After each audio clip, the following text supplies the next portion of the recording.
மாணவர்கள், பெற்றோர்கள் அனைவருக்கும் வணக்கம். நாங்க இந்த வீடியோல பார்க்க போறது தரம் 5 புலமைப்பரிசில் பரீட்சை 2024. இந்த வீடியோல முக்கியமா நாங்க பார்க்க போறோம் உங்களை என்னென்னத்துல கவனத்துல எடுத்துக்கொள்ளணும். அதாவது தரம் 5 புலமைப்பரிசில் பரீட்சைக்கு தோற்ற உள்ள மாணவர்கள், பெற்றோர்கள் என்ன மாதிரியான விடயங்களை கவனத்தில் எடுத்துக்கொள்ள வேண்டும் என்றுதான் பார்க்க போறோம். அதை விட இதுல தரம் 5 புலமைப்பரிசில் பரீட்சைக்கு விண்ணப்பிக்கிற முறையும் இருக்குது. விண்ணப்பிப்பது பாடசாலையின் நடவடிக்கை, தனியார் இல்ல. அதை பற்றியும் இதுல பார்க்க போறோம். அடுத்தது இதோட உதவி பணம் வழங்குறத பற்றியும் பார்க்க போறோம். அதுக்கு என்ன தகமைகள் இருக்கணும் என்று. சரி, நாங்க தொடர்ச்சியா பார்ப்போம்.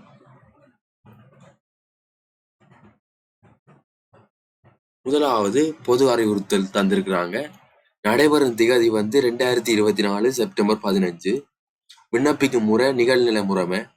அது அந்த காலத்தில இருந்து ஆன்லைன்ல தான் விண்ணப்பிக்கிறது, போஸ்ட்ல இல்ல, தபால் மூலம் அல்ல. விண்ணப்பங்களை ஏற்றுக்கொள்றல் 5ஆம் மாசம் 27ஆம் தேதியில இருந்து 6ஆம் மாசம் 14ஆம் தேதி வரை ஏற்றுக்கொள்றாங்க. அதாவது இந்த மாதம் ஜூன் 14 மட்டும் ஏற்றுக்கொள்றாங்க. அடுத்தது தகமை. ஒரு தரம் 5 புலமைப்பரிசில் பரீட்சையில தோற்ற வேண்டுமென்றா அதுக்கு இருக்க வேண்டிய தகமை 5ஆம் தரத்தில் கல்வி பயிலும் சகல மாணவர்களும் விண்ணப்பிப்பது கட்டாயமானது. அப்ப 5ஆம் தரத்துல கல்வி பயில்ற முழு பேரும் கட்டாயம் விண்ணப்பிக்கணும். அது விண்ணப்பிக்காட்டி அது ஒரு சட்டப்படி குற்றமாகும். அடுத்தது வயதில் 2014 2ஆம் மாசம் 1ஆம் தேதி பிறந்த மாணவர்கள்ல இருந்து 2015 இருந்து 1ஆம் மாசம் 31ஆம் தேதி பிறந்த மாணவர்கள் வரை விண்ணப்பிக்க வேண்டும். கட்டாயம் விண்ணப்பிக்க வேண்டும். அதாவது 10 வயதில இருந்து 11 வயதுக்கு உட்பட்டாக்கள், 10க்கு மேல 11க்கு உள்ள, 10க்கும் 11க்கும் இடைப்பட்டாக்கள் கட்டாயம் விண்ணப்பித்தே ஆகணும். அடுத்தது பார்த்தோம்னா வருமானம் தொடர்பா பார்க்க போறோம். அவரது பெற்றோர் சட்ட ரீதியான பாதுகாவலர் எல்லா வழிகளிலும் வருடத்துக்கு ரூபாய் 180,000 அல்லது அதற்கு குறைவான வருமானத்தை பெறுவராயிருத்தல் வேண்டும். அப்ப நீங்கள் உங்களது பிள்ளை ஸ்காலர்ஷிப் பாஸ் பண்ண, அதாவது சித்தி அடைந்தால் அவரது பெற்றோர் வருடம் எல்லா வழிகளாலும் வருடத்துக்கு 1,80,000 அல்லது அதுக்கு குறைவான வருமானத்தை பெறுவராயிருக்க வேண்டும். அப்படி இருந்தால்தான் உங்களுக்கு உதவி பணம் வழங்கப்படும். அடுத்தது சமுர்த்தி வேலை திட்டத்தினால் பெறப்படும் உதவி பணம் வருமான எல்லையை கணிக்கும் போது கருத்தில் கொள்ளப்பட மாட்டாது. அப்ப சமுர்த்தியால உங்களுக்கு மேலதிகமா ஒரு வருமான உதவி பணம் வந்தா அது இதுல கணிக்கப்பட மாட்டாது. அதுதான் இங்க சொல்லி இருக்கு, வருமான எல்லை கணிக்கும் போது கருத்தில் கொள்ளப்பட மாட்டாது. அடுத்தது இதெல்லாம் உறுதிப்படுத்துறது யாருண்டா பிரதேச செயலாளர் ஊடாக உங்களின் மொத்த வருமானத்தை உறுதிப்படுத்திய ஆவணத்திற்கமைய செயற்படுவதோடு அவ்வாவணத்தை பாதுகாப்பாக கோவைப்படுத்த வேண்டும். உறுதிப்பாடுகள் எல்லாம் பிரதேச செயலாளர் ஊடாகத்தான் உங்களோட மொத்த வருமானத்தை உறுதிப்படுத்தணும். அதுல ஆவண ரீதியாகவும் நீங்க கொடுக்கணும். அடுத்தது பரீட்சை பெறுபவர்களுக்கு அமைய மாணவர் உதவி பணம் பெறுவதற்கு தவறின் மீண்டும் வருமானத்தை உறுதிப்படுத்த தேவையில்லை. நீங்க இப்பவே உறுதிப்படுத்தினா உங்களோட பிள்ளைகள் தரம் 5 புலமைப்பரிசில் சித்தி அடைந்தால் நீங்க திருப்பி ஒருக்கா வருமானத்தை உறுதிப்படுத்த தேவையில்லை. அதுதான் இங்க மிகவும் குறிப்பிட்டு சொல்லியிருக்கிறார்கள். அடுத்தது பெற்றோரின் அல்லது சட்ட ரீதியான பாதுகாவலரின் வருமானத்தை பிழையின்றி குறிப்பிடுதல் பாடசாலை அதிபரின் பொறுப்பாகும். பாடசாலை அதிபர்ன்றத பொறுப்பு. அவர் பிழையா கூறினாலும் அந்த பொறுப்பு பாடசாலை அதிபருக்கு தான் வரப்போகுது. அவர் மேலதான் சட்ட நடவடிக்கை எடுக்கப்படும். அப்ப நீங்க வழங்குற தகவல்கள் உண்மையாக இருக்கும்.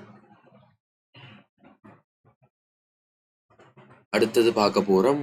இந்த ரெஜிஸ்ட்ரேஷன் அதாவது இதுல ஆன்லைன்ல பதிகிறது தனியார் இல்ல, பாடசாலைகள்லாம் பதியும். அவை அதுக்கான கணக்குகள் வைத்திருப்பினோம். அடுத்தது www.donets.lk. இதுல தான் நீங்க போய் ரிசல்ட்ஸ் பார்க்க வேண்டி இருக்கும். அதாவது உங்களோட பெறுபவர்கள் வெளியாகினா இந்த தளத்துல தான் போய் உங்களோட சித்தியலையோ என்று பார்க்கணும். donets.lk. இது முறைமைக்குள் நுழைவதற்கான அறிவுறுத்தல். இப்படித்தான் இருக்கும். அதுல நீங்கள் பர்சனல் அக்கௌண்ட் உங்களுக்கு இல்லை, இதுல ஸ்கூல் அக்கௌண்ட் தான் இருக்கு. பாடசாலைகளுக்கு தான் அக்கௌண்ட் இருக்கும். அவை உங்களுக்காக ஆன்லைன்ல பதிஞ்சு கொள்ளுவினோம். இது உங்களுக்கு தேவையில்லை. மாணவர்கள் பெற்றோர்களுக்கு இது தேவையற்ற விடயம். ஏனென்றால் இது வந்து பாடசாலைகள்லாம் இந்த நடவடிக்கையில் ஈடுபடுவார்கள்.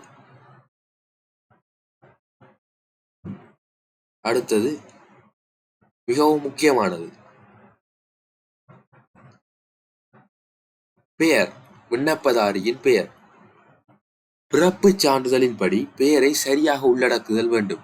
உங்கள்ட்ட எல்லார்ட்டையும் இங்கிலீஷ் டிரான்ஸ்லேஷன் கேட்டிருப்பாங்க. ஏனென்றால் இந்த இங்கிலீஷ் டிரான்ஸ்லேஷன்ல இருக்கிற மாதிரி தான் உங்களுக்கு ரிசல்ட்ஸ் வரைக்கும் பெயர் வரும். வெப்சைட்ல அந்த பெயர்லாம் உங்களுக்கு ஷோ ஆகும்.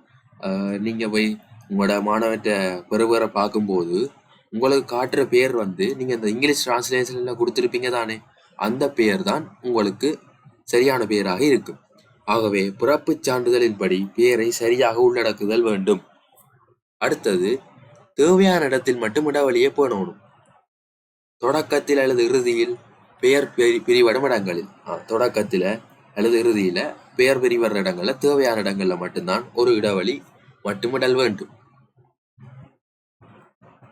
அடுத்தது, சரியான மாதிரி.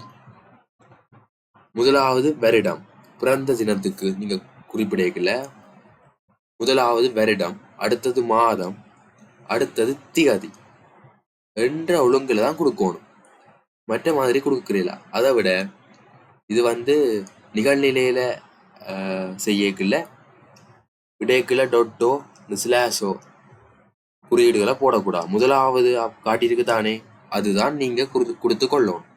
இது வந்து பாடசாலை அதிபர்களுக்கும் அனுப்பப்பட்டுள்ளது, அவர்களுக்கும் இது தெரியும். நான் இது பெற்றோர்களுக்கும் மாணவர்களுக்கும் தெரிந்திருக்க வேண்டும் என்பதற்காகவே இதை சொல்லுகிறேன். அடுத்தது வந்து முழு பெயர், பிறந்த தேதி, மொழி மூலம், ஆண் பெண் பால், வருமானம் ஆகிய சகல விவரங்களும் சரியாக உள்ளடக்கப்பட்டுள்ளன என சரிபார்த்து உறுதிப்படுத்துமாறு பெற்றோர் பாதுகாவலருக்கு அறிவுறுத்தல் வழங்க வேண்டும். இதுலதான் நீங்க கவனமா இருக்கணும். பெற்றோர் பாதுகாவலருக்கான அறிவுறுத்தல் தான் இது. நீங்க வந்து உங்களோட முழு பெயர், உங்களோட மாணவர்கிட்ட முழு பெயர், பிறந்த தேதி, மொழி மூலம், ஆண் பெண் பால், வருமானம் ஆகிய சகல விவரங்களும் சரியாக உள்ளடக்கப்பட்டுள்ளன என பார்க்கணும். விசேட தேவைகளுடைய விண்ணப்பதாரியின் எஸ்ஐ அழுத்தவும்.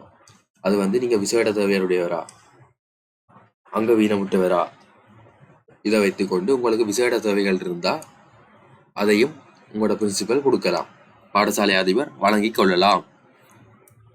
தொடர்ச்சியா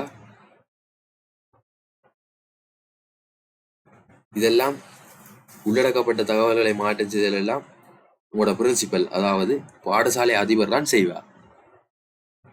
இது பெற்றோர்கள் மாணவர்களுக்கு தேவையற்றது.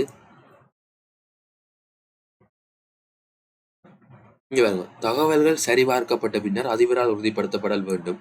பாடசாலையில் இவ்வாவணத்தை பாதுகாப்பாக கோவைப்படுத்தி வைத்தல் வேண்டும். இதுவும் அதிபற்ற வேலைதான். மற்றதை பாருங்க, 2023 தரம் 5 பெயர் மாற்றம் வந்து 6545 நடைபெற்றிருக்குது. வருமான மாற்றம் வந்து 1054 செய்திருக்கிறார்கள். அடுத்தது பால் மாற்றம், ஆனா பெண்ணான்றது 162. பாருங்க, பேரை 6545 பேர் பிள்ளையாக கொடுத்திருக்கிறாங்க. 6545 பேர் பேரை பிள்ளையாக கொடுத்திருக்கிறாங்க. அதே மாதிரி வருமானத்தை பிள்ளையாக கொடுத்திருக்கிறாங்க 1054 பேர். அதே நேரம் ஆனா பெண்ணான்றது 162 பேர் பிள்ளையாக கொடுத்திருக்கிறாங்க. அப்ப நீங்கள் இந்த தகவல்களை வழங்கும் போது கவனமாக வழங்கிக் கொள்ளல் வேண்டும். நன்றி. இவ்வளவுதான். இது வந்து நான் உங்களுக்காக சொன்னேன்டா, இதுல முழுக்க இதை செய்கிறவர் வந்து பாடசாலை அதிபர். இதுல முன்னுக்கு இருக்கிற விடயங்கள், நீங்க உங்களோட தகவல்களை சரியாக வழங்கிக் கொள்றதுதான் பெற்றோர்களதும் மாணவர்களினதும் நடவடிக்கை.